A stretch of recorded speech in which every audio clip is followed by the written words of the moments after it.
dari awal film bahkan gitu kan, menit pertama kita udah bang bang bang gitu kan, udah dihajar seperti itu gitu. Film ini tuh kayaknya judulnya sangat menggambarkan filmnya. One Battle After Another. Pas dia kabur, Leonya kan dia balik badan kan, ngomong si Sensei kan, Viva la Revolution gitu kan. Wah, gue ketawa, mungkin gue satu-satunya orang di bioskop yang ketawa terpingkal-pingkal. Buat gue itu adegan mahal. Kenapa? Sebenarnya gue pengen film ini ya, kelak nanti ketika anak gue umur 17 tahun, gue kasih lihat film ini.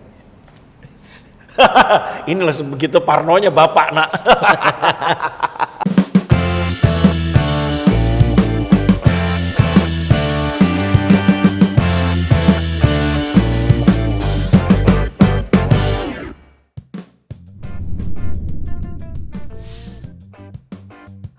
Musim Oscar. Menjelang Oscar emang film-film biasanya film-film yang dapat nominasi kan munculnya menjelang Oscar. Ya, kampanyenya biasanya gitu akhir tahun tayangnya gitu kan. Karena sebelum Oscar itu ada beberapa festival-festival lainnya yang akan mengerucut ke Oscar. Kemarin udah Golden Globe, BAFTA versi Inggris ya kan. Terus kemudian ada beberapa festival-festival lainnya gitu. Yang puncaknya bagi insan perfilman dunia adalah si Academy Awards atau Piala Oscar di bulan Maret ini. Yes. Dan gitu. Sekarang kita mau membahas salah satu film yang dapat nominasi cukup fantastis di Oscar, walaupun bukan yang terbanyak. Yang terbanyak Sinners. Yang kayaknya kita perlu bahas juga. Underdog tuh Sinners tuh. Bukan sorry bukan underdog. Tidak disangka-sangka tiba-tiba dung. Gue berbeda pendapat. Gue nonton Sinners di bioskop 3 kali. Oke. Gue sampai sebegitunya. Gue nonton film itu, ini film gue nggak nyangka 16 tuh biasa. Ya, makanya nggak nyangka underdog kita. dalam arti nggak nyangka sampai sebanyak itu. Tapi gue yakin film itu akan sangat dapat nominasi Oscar banyak, tapi nggak nyangka sampai 16. Dan kontender dia saingnya adalah yang akan kita bahas hari ini, yaitu yang dapat nominasi 13 Oscars. 1, 2, 3. One Battle After Another.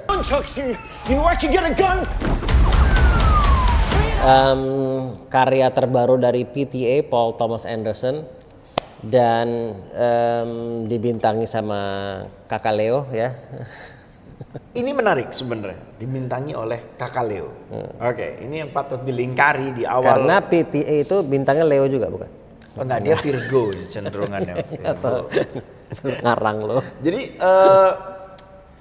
kenapa film ini ada dua hal. Kenapa film ini dimintangi Leonardo DiCaprio untuk memerankan peran utamanya. Kedua, kenapa Leonardo DiCaprio ingin memerankan peran ini. Gitu kan. Maksudnya ini menjadi sebuah Alhamdulillah. Ya dikumumlah. Nah, jadi ini menjadi sebuah cerita yang unik ya Li, bahwa PTA sama si Paul Thomas Anderson sama Leonardo DiCaprio, kita tahu bahwa mereka saling kenal dan saling ingin bekerja sama sejak lama gitu ya. Dimulai ketika si Paul Thomas Anderson ngegarap Boogie Nights. Dari tahun 90-an tuh. Nah, ketika dia garap Boogie Nights, sayangnya peran itu jatuhnya tidak ke dia, tapi ke Leonardo DiCaprio versi lain, yaitu Mark Wahlberg ya kan? Ya kan itu kan dia kayak satu rumpun tuh kayak Leonardo DiCaprio, Mark Wahlberg, Matt Damon. tapi kalau Mark Wahlberg kan ya at least sekarang ya. Sekarang lebih action dia di apa? Dulu kan Marky Mark. Ya. Jadi ketika Leo akhirnya tumbuh besar, dia tahu bahwa Paul Thomas Anderson pun juga berevolusi menjadi salah satu sutradara yang genius di Hollywood. Nah, kenapa Leonardo DiCaprio untuk memerankan si Bob Ferguson ini? Karena perannya kompleks. Dan pertama kita bahas tema filmnya dulu deh. Tema filmnya dulu. Ya makanya itu mengerucut gitu loh. Ke Bob Ferguson. Nah, lo gini gue tanya, kenapa lo suka film ini? Ini kan film temanya kaitannya walaupun bukan the whole movie is about that, tapi kaitannya sama revolusi gitu kan, sama politik juga gitu.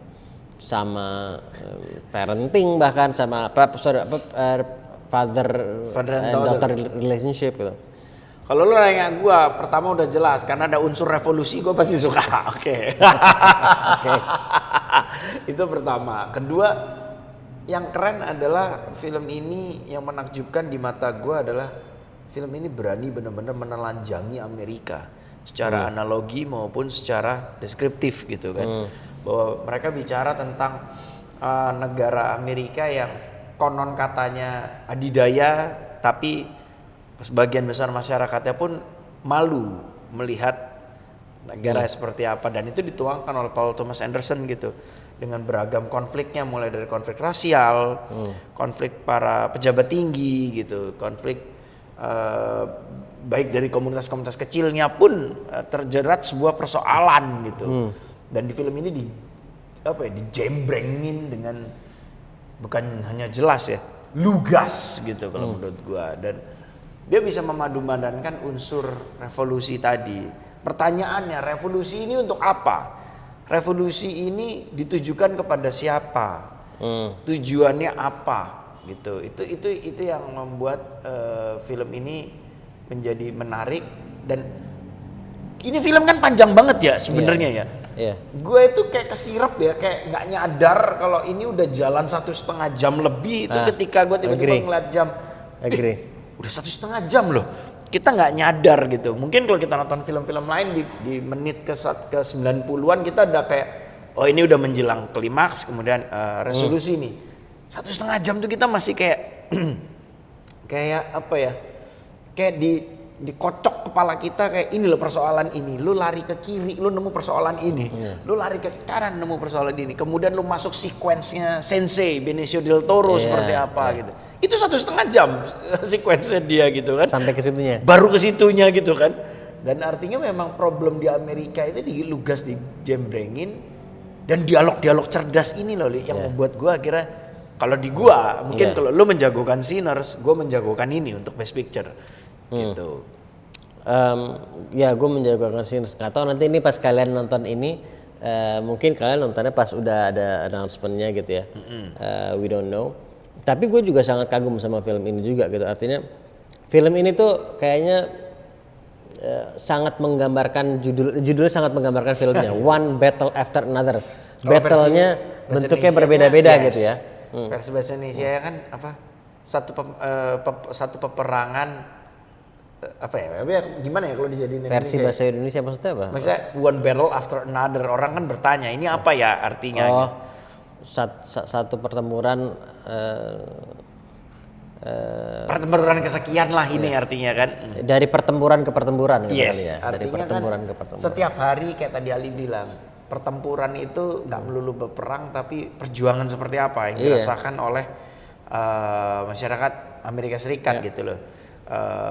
Ini terkait soal imigran, terkait soal krisis sosial yang ada di situ gitu. Itu benar-benar digambarkan dari awal film bahkan gitu kan. Menit pertama kita udah bang gitu kan, udah dihajar seperti itu gitu. Dan salah satu yang gue suka dari film-filmnya PTA, walaupun nggak semuanya menggunakan style yang sama ya. Kayak misalnya kalau Phantom Thread yang sama Daniel Day-Lewis kan itu serius banget tuh filmnya gitu ya.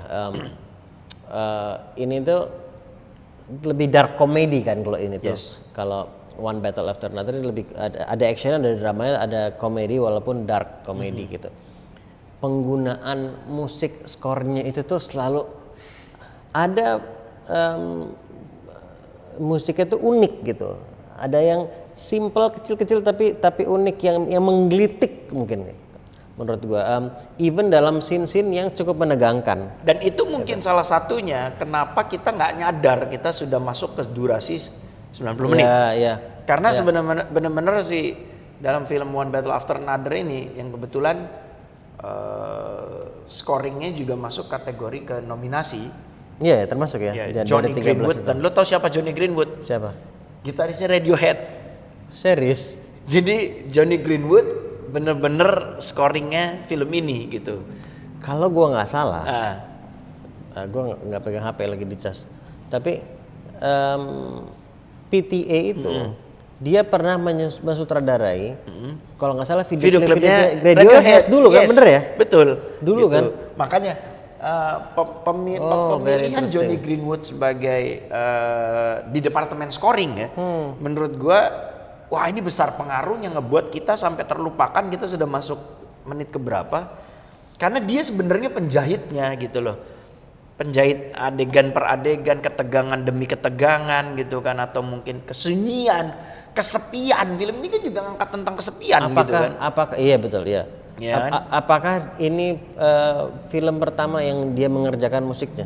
Johnny Greenwood enggak, sebelumnya dia pernah beberapa kali, gue lupa judul filmnya apa gitu. Tapi ini bukan yang pertama gitu. Buat teman-teman yang tahu, please komen juga ya. Kalau nggak salah Wild apa gitu, itu juga Johnny Greenwood deh. Nah intinya kembali lagi, scoring ini mampu ngejahit sampai kita nggak nyadar. Gitu. Dan spesialnya lagi kayak lo bilang bahwa ini bisa pas gitu, dark komedinya, unsur dramanya, ibaratnya digiring oleh nuansa scoringnya gitu. Dan semakin sempurna karena dipoles. Paul Thomas Anderson sangat beruntung karena dipoles oleh aktor-aktor hebat itu semuanya gitu kan. Itu dan dari awal film, dari awal sequence sampai dengan ending kita dihantui oleh Captain Lockjaw ya. Oleh Captain Lockjaw ini, Sean Penn bener-bener menghantui dari awal sampai ending gitu. Dan Sean Penn menariknya waktu ditawari skrip ini, dia ngerasa bahwa ini privilege bisa memerankan peran ini di usia dia. Ini sebuah privilege sekali. Dan akhirnya Sean Penn mengolah itu. Sean Penn, gue sangat mengagumi Sean Penn, dan Sean Penn itu adalah seorang sangat aktivis. Mengagumi lo juga. Apa? Gue sangat mengagumi Sean Penn dan Sean Penn sangat mengagumi gue. Gitu. Sean Penn itu dia seorang aktivis kan? Iya, betul. Siap, bagi dia ketika dapat peran Captain Lockjaw ini kesempatan dia untuk ngemok. Kesempatan dia untuk ngemok military, pejabat-pejabat tinggi gitu kan. Dengan cara, sebenarnya ketika adegan di lift, ingat nggak dia basahin sisir? Karakternya tuh emang itu sebenarnya trivia salah satu politikus Amerika yang melakukan hal seperti gitu. itu. Yes gitu. Terus kemudian ya kita nggak bisa spoiler ya bahwa sikap Sean Penn terhadap beberapa karakter lainnya di sini kan sangat intimidatif kan. Intimidatif dan bukan borderline dan ada unsur menjijikannya juga yes, gitu kan. Gitu kan. Makanya kembali lagi bahwa film ini kita nggak bisa bilang bahwa ini filmnya Leonardo DiCaprio saja. No, Leonardo DiCaprio memang luar biasa di film itu. Ini peran lain loh yang nggak pernah dia mainkan sebelumnya. Karakter rapuh nggak cuman rapuh tapi stone. Apa sih namanya istilah? Bingung gitu ya. Stone dia tuh high sedang high-nya gitu kan. Tapi dia kebingungan sebagai seorang ayah. Sebenarnya dia udah ngatur strategi ini udah lama. Kalau dia terima telepon itu, mungkin yang belum nonton, ketika setiap adegan di telepon gitu kan, parno banget. Setiap dia di adegan di telepon umum itu sebenarnya dia nelpon siapa itu sebenarnya sudah dibuat oleh dia di awal gitu. Tapi dia sendiri parno gitu kan. Ketika parno lo menghancurkan segalanya apa yang lo punya. Ini kembali lagi, belum pernah Leonardo DiCaprio memainkan peran ini. Ini peran nggak gampang gitu kan. Ditunjang lagi perseteruan dia, tarik menarik gravitas ya dengan si Captain Lockjaw. Yes. Saling ibaratnya kayak kucing memburu tikus ya gitu kan di film ini, saling adu cerdik nih dua karakter ini. Diimbangi lagi Benicio del Toro yang juga tampil brilian sebagai sensei gitu kan. Bagaimana upayanya berada di tengah. Kita udah lama nggak nonton film Hollywood yang dimana karakternya itu rombongan masuk nominasi Oscar. Iya, kuat semua. Betul. Di departemen acting rombongan semua masuk. Di sini Leonardo DiCaprio dapat nominasi Best Leading Actor. Kemudian di kategori Best Supporting Actor itu dua-duanya Benicio del Toro dan Sean Penn. Dua nama besar. Ya kemudian di kategori Best Supporting Actress Teyana Taylor. Teyana Taylor yang memerankan si siapa? Perfidia. Dan kita udah lama nggak nonton film yang dimana semua aktor-aktornya tuh wah keroyokan masuk Oscar gitu. Yes. Walau si yang jadi anaknya Willa si Chase Infinity tidak masuk. Tidak masuk nggak ya Chase Infinity? Enggak ya? Setahu gue enggak. Tapi dia juga mampu memainkan peran yang bagus. Istimewanya istimewanya terletak pada kesederhanaan yang pas gitu ya. Tidak over, tidak under, mainnya pas. Bagaimana dia menangis, bagaimana dia menatap bapaknya, bagaimana dia bingung gua ngapain, bagaimana dia marah, bagaimana dia rindu sosok ibunya gitu kan, bener-bener gokil, ini pas banget nih dimainkannya gitu kan. Jadi ini kan film tentang buat gue juga ya, what happened after, apa yang terjadi setelah sebuah revolusi itu gagal. Ya. Gitu. Apa yang terjadi sama orang-orang di baliknya gitu. Karena kemudian masing-masing dengan jalan sendiri-sendiri gitu ya. Walaupun masih ada tuh yang masih menjalankan gitu. Gitu. Tapi sangat-sangat menarik gitu. Gue tuh nonton film itu tuh gue juga gue nonton di bioskop filmnya. Jadi lebih lebih kerasa lagi tuh. Gue 2 kali habis nonton besokannya nonton lagi. Gue jadi terpikir apa yang terjadi ketika nggak hanya di sana tapi di negara kita sendiri gitu. Ada bentuk-bentuk orang berusaha perjuangan yang berbeda-beda gitu yang kemudian digagalkan kadang gitu ya, dihentikan gitu. Baik perjuangan yang sifatnya insya Allah yang baik yang memperjuangkan keadilan maupun yang perjuangan ya yang revolusi yang miring gitu ya. Kemudian berhasil digagalkan, tapi kemudian ada orang-orang yang masih bukan ketangkep tapi somewhere gitu. What happened? Apa yang terjadi sama hidup mereka gitu? Apakah mereka juga masih dihantui juga, merasa dibayang-bayangi terus seperti apa? Itu gue juga kalau di sini ya, maaf misalnya nih, contoh nih. G30S misalnya. Ya, sebagai contoh gitu. Nah, seperti kita tahu di zaman Orde Baru kemudian di apa namanya propaganda dikejar tuh nggak usah dikejar semua tuh kan gitu sampai ada pembalasan yang luar biasa keji juga gitu loh. Nah, keji, biadab, tidak manusiawi. Iya dan apa namanya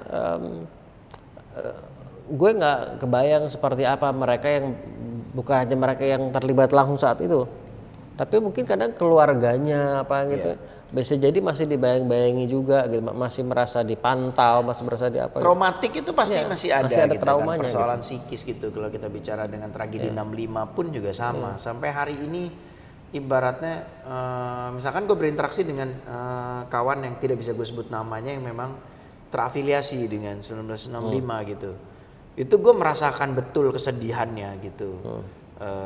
That's why makanya gua karena peristiwa 1965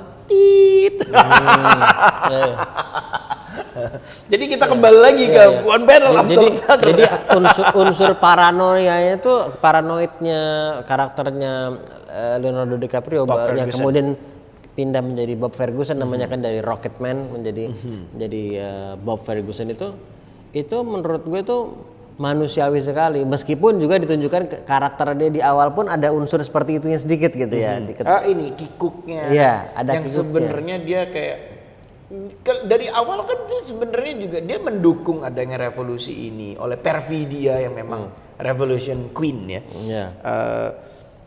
Tapi ketika perjuangan mulai arahnya berubah atau gimana terjadi sesuatu, di situ kan terlihat karakternya Leonardo DiCaprio, si Rocketman ini antara goyah, antara panik belum, antara goyah atau harus merevisi hidupnya lagi kah, atau dia harus membuat sebuah tindakan lainnya kan di situ kan juga digambarkan dia.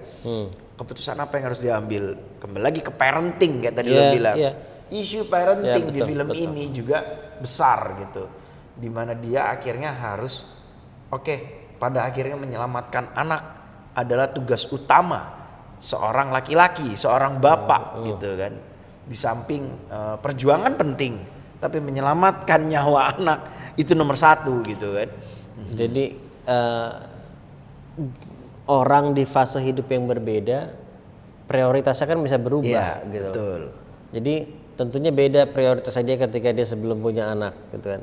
Kemudian ketika dia punya anak dan punya anak dalam kondisi di mana dia paranoid bahwa sewaktu-waktu bisa ada yang datang gitu kan. Tapi sebenarnya waktu ini juga lucu loh, sebenarnya kalau kita perhatiin ya nonton One Barrel After Another ya. Di sequence awal itu ketika di mana sequence itu kan milik Perfidia kan, Perfidia Beverly Hills ini kan. Sebagai Ratu Revolusi. Ini sequence gak panjang loh sebenarnya. Iya. Sequence ini nggak panjang, ya. Keberanian dia ngelawan Captain Lockjaw segala macam, isu-isu imigran gitu kan. Ini tidak panjang, tapi sampai ending lo keinget-inget terus peristiwa itu. Lo sampai ending, karena kan dia peletak dasarnya kan. Momentum revolusi French 75 itu kan peletak dasar apa yang terjadi di film ini gitu kan. Dan kalau dia mainnya jelek gagal, udah gagal film ini gitu kan. Karena dia kayak Big Bang di awal film kan, dia tuh yang bisa dibilang yang memimpin jalannya film di awal-awal itu kan dia gitu ya. Dia dan karakternya sangat-sangat stand out gitu. Jadi memang plus kemudian ini bukan spoiler ya karena dari awal-awal juga sudah dilihat kan. Kemudian dia hamil gitu kan. Jadi itu semakin stand out lagi gitu. Dan itu bagus banget gambar dia. Gambar dia hamil, megang pistol. Dia bilang apa? Tony Montana dia bilang. Feel like Tony Montana, Scarface gitu kan. Ya kan. Itu juga sebenarnya ternyata di luar skrip dia ngomong itu. Oh gitu. Jadi si Teyana Taylor itu tiba-tiba dia bilang apa? Do I look like Tony Montana? Itu bener-bener ya udah dia melakukan itu sendiri gitu, dan itu menjadi sebuah waktu dia hamil dengan outfit yang dia pakai, dia megang senjata. Senapan itu menjadi sebuah, kalau buat gue ya, menjadi salah satu foto yang ikonik dalam sebuah film. Kan ada banyak tuh foto-foto ikonik dalam sebuah film ya. Yang kayak misalkan adegan film Godfather misalkan. Foto ikoniknya kan ketika dia duduk sebenarnya. Ketika si Don Vito-nya duduk gitu. Atau megang kucing. Atau misalnya kita nonton film The Dark Knight, adegan ikoniknya si Heath Ledger adalah Joker adalah saat tepuk tangan gitu kan. Nah ini di penjara itu. Lagi megang ini itu ikonik dalam artian relate filmnya bagus, value-nya ada dan unsur estetikanya dapat gitu kan. Termasuk dan karakternya Leonardo DiCaprio di situ adalah dengan pakai robe-nya yang warna-warni, flanel, kacamata itu ya. Tuh, dan kayak tadi lu bilang bahwa gue tuh sukanya tuh nggak gini Li, ketika lu nonton film ini kayak tadi di awal saya sudah menyampaikan bahwa film ini menelanjangi Amerika. Kelar masalah pertama soal imigran, ya kan? Itu kan di perbatasan ketika peristiwa di sequence 1 kan. Kemudian masuk masalah kedua ketika dia harus membesarkan anaknya, kemudian harus berpindah. Ketika pindah muncul masalah lagi. Yang keren adalah one shot ketika guru karate sensei-nya si Benicio del Toro, ketika kita minta tolong dia di tiap lantai, tiap kamar itu menunjukkan tanpa perlu tersurat, tanpa perlu diucap secara verbal ini gedung apa ya kan. Kita udah tahu ini gedung apa gitu kan, tempat penampungan gitu kan. Itu bener-bener wah ini mahal banget gambarnya tuh gitu menurut gua, dan dia menjadi papi kan. That's true. Papinya para migran dari Meksiko kan. Gedungnya tiap lantai, tiap kamar, dan dia dihormati sebagai papi dan tetap tenang. Walaupun ini keadaan kritis loh, tapi dia tetap tenang gitu. Itu benar-benar wah ini Amerika banget gitu. Itu gue mau tahu juga nih buat teman-teman by the way yang nonton, kalian udah nonton belum, dan apa yang paling ngebekas gitu ya, paling ngebekas buat kalian itu di film ini apa, scene apa mungkin. Kalau lu sendiri apa yang paling ngebekas? Scene paling ngebekas di gua adalah waktu sebenarnya udah ada di trailer tapi buat gua lucu. Gak semua orang bisa menangkap ini gitu. Waktu si sensei yang ngasih Senapan ya? senapan yang di tempat gitar ya? itu loh, box gitar. Senapan itu kan ya? Iya kan. Sensei yang ngasih ke si Leonardo DiCaprio-nya pas dia kabur, Leo-nya kan dia balik badan kan ngomong ke si sensei kan. Viva la Revolution gitu kan. Gue ketawa adegan itu, bener-bener di trailer udah ada tapi gue berusaha kenapa ya gitu. Begitu nonton sepanjang film pas adegan Viva la Revolution itu gue yang kayak wah, gue ketawa. Mungkin gue satu-satunya orang di bioskop yang ketawa terpingkal-pingkal. Buat gue itu adegan mahal. Kenapa? Lo ngomong Viva la Revolution ke Che Guevara itu, Benicio del Toro kan pernah memainkan Che Guevara. Oh. Iya kan? Benicio del Toro di tahun 2010-an, 13 I don't know, gue lupa. Pernah berperan sebagai Ernesto Che Guevara gitu. Gue tahu film, gue nggak nonton tapi gue tahu itu ya. Yeah, part 1, part 2. Kalau kita bicara revolusi, apalagi kita bicara Viva la Revolution gitu kan, Patria o Muerte, bahasa-bahasa itu, bahasa-bahasa revolusi lah. Semua bahasa revolusi di seluruh dunia, di dunia budaya pop ya, itu dimiliki oleh atau terafiliasi oleh ke Che Guevara gitu. Nah lucunya Che Guevara pernah dimainkan oleh Benicio del Toro dan di film ini Leonardo DiCaprio ngomong itu ke Benicio del Toro gitu kan. Viva la Revolution, di situ gue ketawa gitu kan, maksud gue kayak ini keren sih. Ini keren sih. Gitu. Gue inget banget scene itu.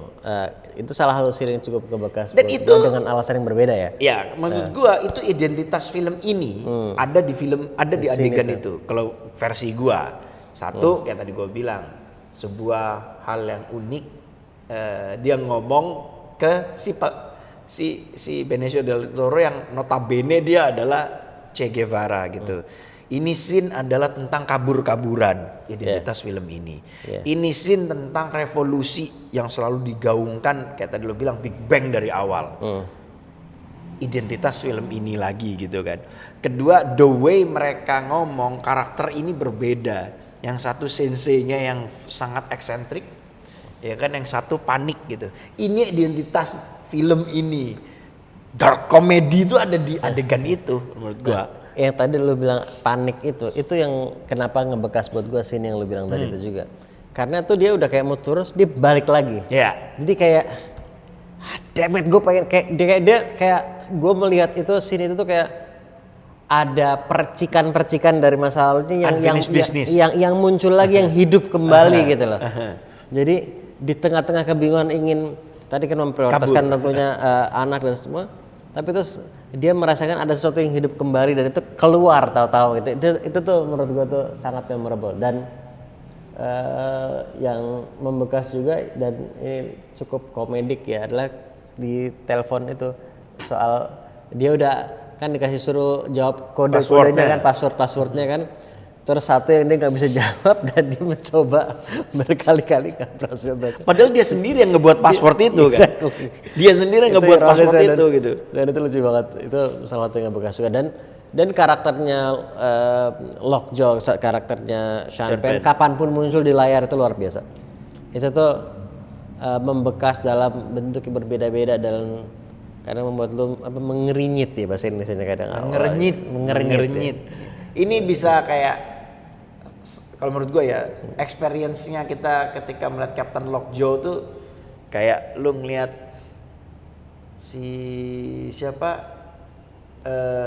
Hannibal Lecter setiap nongol nendang kita ngeri tapi juga jijik, ngerti kan?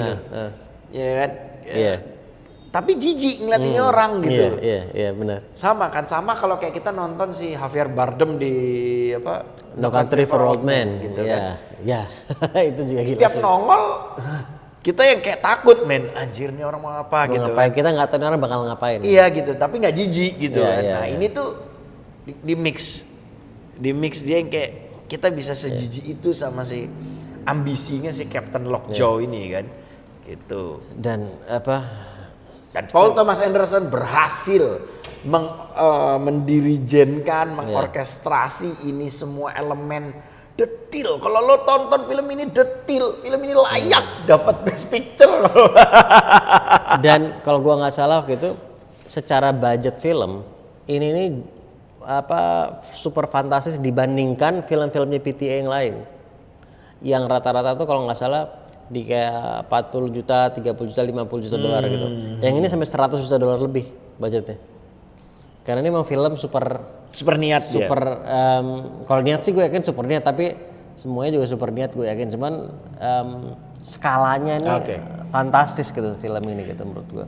Ada sebenarnya ada satu adegan juga yang di luar skrip, tapi juga menggambarkan ya Amerika sesungguhnya dan dilakukan oleh si aktornya. Waktu si Sensei Benicio del Toro yang dipanggil polisi di tepi jalan, yang dia gini loh, yang dia goyang yang gini.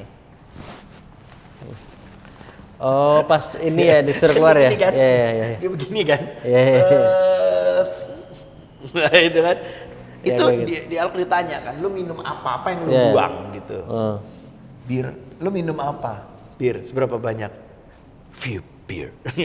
Itu kalau kata si Benicio del Toro itu pernah kejadian di dia ketika dia ditangkap polisi karena minum di tengah jalan.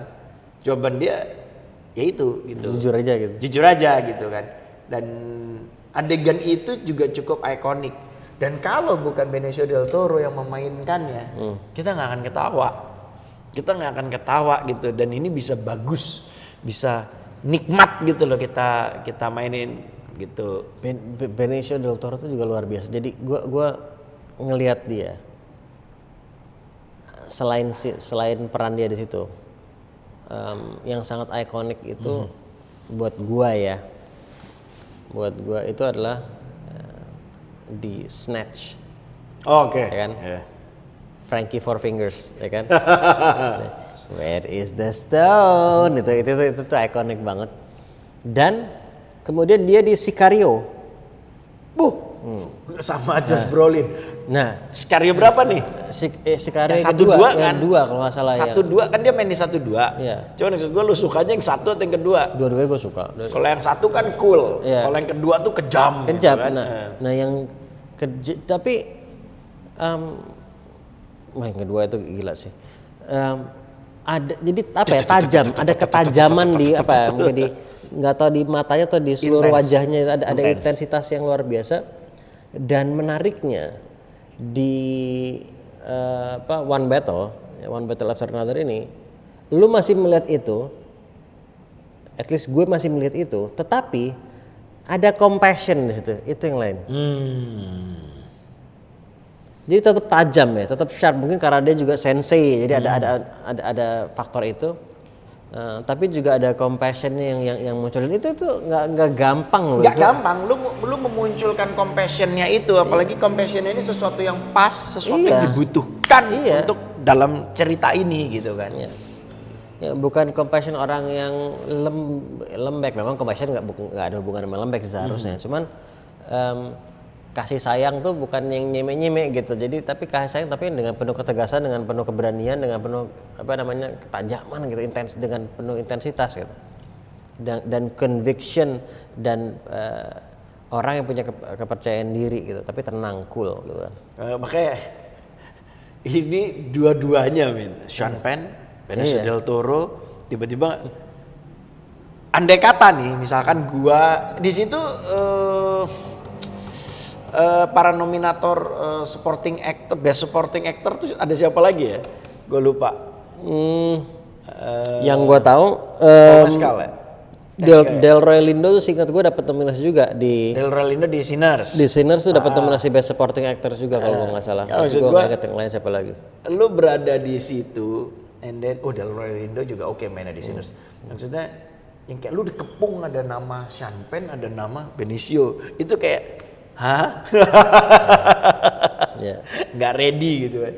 Oke, that's why dari tadi kita cerita bahwa One Battle After Another bener-bener pada akhirnya mengerucutkan kita bahwa ini adalah pertempuran lainnya sebelum kita menghadapi pertempuran di depan yang akan datang gitu. Maka itu Oscar Academy Awards tahun ini bisa dibilang it's a battle gitu kan. It's a One battle after another. It's a one battle after another gitu kan bagi Paul Thomas Anderson, bagi semuanya menang Oscar semua kan. Paul Thomas belum ya dia ya? Paul Thomas Anderson kayaknya belum ya. Belum. Oke. Nggak tahu sih gua nggak tahu. Leonardo DiCaprio Seingat Academy gua Award belum. winner. Seingat gua belum. Sean Penn Academy Award winner, Benicio del Toro Academy Award winner kan gitu. Jadi kita nggak boleh lupa ada Chase Infinity, kita nggak boleh lupa ada Teyana Taylor yang mampu diramu dengan berani loh. Paul Thomas Anderson mengawinkan itu dengan 3 nama besar ini. Ya. Beginilah hasilnya. Did it change you? Did it change me? Yes. Yes, In what untuk way? tetap teguh pada revolusi. Untuk lebih menyayangi sang buah hati gitu. Gue suka adegan ketika yang teman-temannya datang ke rumah gitu kan. Leonardo DiCaprio nanya gitu kan gitu. Pulang jam berapa apa segala macam. Itu ada maknanya gitu kan. Sebenarnya gue pengen film ini ya. Kelak nanti ketika anak gue umur 17 tahun gue kasih lihat film ini. Inilah sebegitu parnonya bapak nak. Kayak gitu kenapa kalau lo? Ya buat gue it changed me dalam hal menyadarkan gue kembali bahwa ya that's kayak film ini sebetulnya analogi that's life gitu buat gue. Hanya saja di dalam film One Battle After Another ini konteksnya adalah ya kaitan sama revolusi, kaitannya sama apa namanya dikejar-kejar, kaitannya sama kayak anaknya dan seterusnya. Tapi that's life dalam arti ya memang tadi itu life is one battle after another gitu. Kita sekarang taping ini gitu. Tapi kan kita hidup ini bukan cuma sebagai podcast host aja gitu. Kita punya peran kita banyak sekali gitu. Kita keluar dari sini kita menghadapi one situation after another. Ya makanya ketika sudah selesai jangan menyerah. Ya. Faiza farokta fanshop wa ila rabbika farghab. Luar biasa Pak Ustadz kita ini. Enggak juga lagi belajar Pak Ustadz kali. Tapi benar menurut gua. Jadi itu yang salah satu yang kayak apa ya di antara beberapa benang merah gitu ya. Yang penting gitu buat gua paling enggak yang gua rasakan yang ngebekas gitu. That's life gitu. Whatever situation yang kita hadapi gitu. Yeah. Karena kita akan selalu dihadapkan sama situasi yang berbeda-beda dalam hidup. So do your best gitu kan. Terlepas orang memahami apa enggak kenapa kita melakukannya, tapi paling tidak kita kalau kita punya alasan yang kuat, kita punya tujuan yang jelas, menurut gua stick with it gitu. Itu sih buat gua. So bagi teman-teman yang udah nonton punya kesan seperti kami ketika kami nonton One Battle After Another, bolehlah kirim-kirim one comment after another. So you know what you have to do, kirim komen. Atau mungkin kamu ngerasa tidak setuju, itu yang saya tunggu kalau kamu nggak setuju. Betul. Karena antara saya sama Ali aja, saya lebih menjagokan One Battle After Another untuk di Best Picture Oscar tahun ini, sementara Ali kan Sinners. Jadi kalau memang kamu ada nggak setuju, kirim komennya karena itu yang saya tunggu-tunggu ya. Atau jangan-jangan lu nonton setelah udah pengumuman Oscar lah kita. Tapi nggak masalah. Nggak masalah. Gitu. Oke, kalau gitu terima kasih semuanya yang udah nonton ngebahas yang ngebekas. Saya Ramon. Gue Ali. Selamat facing one battle after another in your own life. Nikmati tapi, dinikmati dong. Nggak usah dibawa stres. Assalamualaikum. Viva la Revolution!